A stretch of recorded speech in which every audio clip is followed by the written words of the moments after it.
ಇನ್ನು ನಾಳೆ ದಿನ ಸಿಎಂ ಸಿದ್ದರಾಮಯ್ಯ ಸಿಟಿ ರೌಂಡ್ಸ್ ಮಾಡ್ತಾರೆ. ಬೆಂಗಳೂರಿನಲ್ಲಿ ಡಿಸಿಎಂ ಡಿಕೆ ಶಿವಕುಮಾರ್ ಈ ಬಗ್ಗೆ ಹೇಳಿಕೆಯನ್ನ ಕೊಟ್ಟಿದ್ದಾರೆ. ನಿನ್ನೆ ರಾತ್ರಿ ಇಬ್ಬರು ಮೃತಪಟ್ಟಿರೋ ಬಗ್ಗೆ ಮಾಹಿತಿ ಸಿಕ್ಕಿದೆ. ಅಧಿಕಾರಿಗಳು ಸಿಬ್ಬಂದಿ ಈಗಾಗಲೇ ಫೀಲ್ಡ್ನಲ್ಲಿದ್ದಾರೆ. ಜನರ ಆಸ್ತಿ ಹಾಗೆ ಜೀವ ಉಳಿಸೋದಕ್ಕೆ ಸರ್ಕಾರ ಬದ್ಧವಾಗಿದೆ. ಬೆಂಗಳೂರಿನ ಗೌರವ ಉಳಿಸೋ ಕೆಲಸ ಮಾಡ್ತೀವಿ ಅಂತ ಡಿಸಿಎಂ ಡಿಕೆ ಶಿವಕುಮಾರ್ ಹೇಳಿಕೆಯನ್ನ ಕೊಟ್ಟಿದ್ದಾರೆ. ನಾಳೆ ದಿನ ಸಿಎಂ ಸಿದ್ದರಾಮಯ್ಯ ಸಿಟಿ ರೌಂಡ್ಸ್ ಮಾಡ್ತಾರೆ ಅನ್ನೋದಾಗಿ ಹೇಳಿದ್ದಾರೆ. ಜೊತೆಗೆ ನಿನ್ನೆ ದಿನ ರಾತ್ರಿ ಆಗಿರುವಂತಹ ದುರ್ಘಟನೆ ಇದೆಯಲ್ಲ, ಇಬ್ಬರು ಸಾವನ್ನಪ್ಪಿರೋದು, ಅದ್ರ ಬಗ್ಗೆ ನಮಗೆ ಮಾಹಿತಿ ಸಿಕ್ಕಿದೆ. ಇದಾಗಲೇ ಅಧಿಕಾರಿಗಳು ಹಾಗೆ ಸಿಬ್ಬಂದಿಗಳು ಫೀಲ್ಡ್ನಲ್ಲಿ ಇದ್ದಾರೆ ಅಂತ ಹೇಳಿದ್ದಾರೆ. ಬನ್ನಿ ಅವ್ರೇನು ಹೇಳಿದ್ದಾರೆ ನೋಡೋಣ.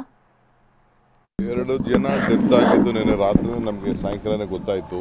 ಇಮಿಡಿಯೇಟ್ ಕಳಿಸ್ಕೊಟ್ಟಿದ್ದೀವಿ. ನಾನು ಬಂದ ಮೇಲೆ ಹೋಗ್ತೀನಿ. ಎಲ್ಲರಿಗೂ ಇನ್ಸ್ಟ್ರಕ್ಷನ್ ಕೊಟ್ಟಿದ್ದೀವಿ. ಎಲ್ಲರೂ ಫೀಲ್ಡಲ್ಲಿದ್ದಾರೆ, ಎಲ್ಲರೂ ಅಟೆಂಡ್ ಮಾಡ್ತಾ ಇದ್ದಾರೆ. ಯಾರು ಗಾಬರಿ ಮಾಡ್ಕೋಬೇಕಾಗಿಲ್ಲ. ನಮ್ಮ ಪ್ರಯಾರಿಟಿ ಜನದ ಆಸ್ತಿ, ಅವರ ಜೀವ. ಅಭಿ ಪಾರ್ಟ್ನರ್ಶಿಪ್ ಫರ್ಮ್ ಸ್ಟಾರ್ಟ್ ಮಾಡಬೇಕಾ ಅಥವಾ ಪ್ರೈವೇಟ್ ಲಿಮಿಟೆಡ್ ಕಂಪನಿ ಸ್ಟಾರ್ಟ್ ಮಾಡಬೇಕಾ? ಕನ್ಫ್ಯೂಷನ್ ಯಾಕೆ? ಒಬ್ಬ ಎಕ್ಸ್ಪರ್ಟ್ ಜೊತೆ ಮಾತಾಡು. ಎಕ್ಸ್ಪರ್ಟಾ? ಎಲ್ಲಿ? ಬಾಸ್ ವಾಲಾ. Be the boss. ಉಳಿಸ್ಲಿಕ್ಕೆ ಮತ್ತು ಎಲ್ಲ ಕೂಡ ಸಂಪರ್ಕಗಳನ್ನು ಕರೆಕ್ಟಾಗಿ ವ್ಯವಸ್ಥೆ ಮಾಡಲಿಕ್ಕೆ. ಸೊ ಅದಕ್ಕೆ ನಾವು ಬದ್ಧವಾಗಿದ್ದೇವೆ. ಮುಖ್ಯಮಂತ್ರಿಗಳು ಕೆಲವು ಸ್ಪಾಟ್ಗಳೆಲ್ಲ ನಾಳೆ ವಿಸಿಟ್ ಮಾಡ್ತಾರೆ. ನಾನು ಕೆಲವು ರಾತ್ರಿಗಳ ವಿಸಿಟ್ ಮಾಡಿದ್ದೀನಿ. ನಾವು ಎಲ್ಲೇ ಇದ್ವಿ ಏನೇ ಇರಲಿ, ನಮ್ಮ ಡ್ಯೂಟಿನ ಬೆಂಗಳೂರು ಗೌರವನ ಕಾಪಾಡೋಕ್ಕೆ. ಇನ್ನು ರಾಯಚೂರಿನಲ್ಲಿ ಮಳೆಗೆ ಹಳ್ಳದಲ್ಲಿ ಸಿಲುಕಿದೆ ಸಾರಿಗೆ ಬಸ್.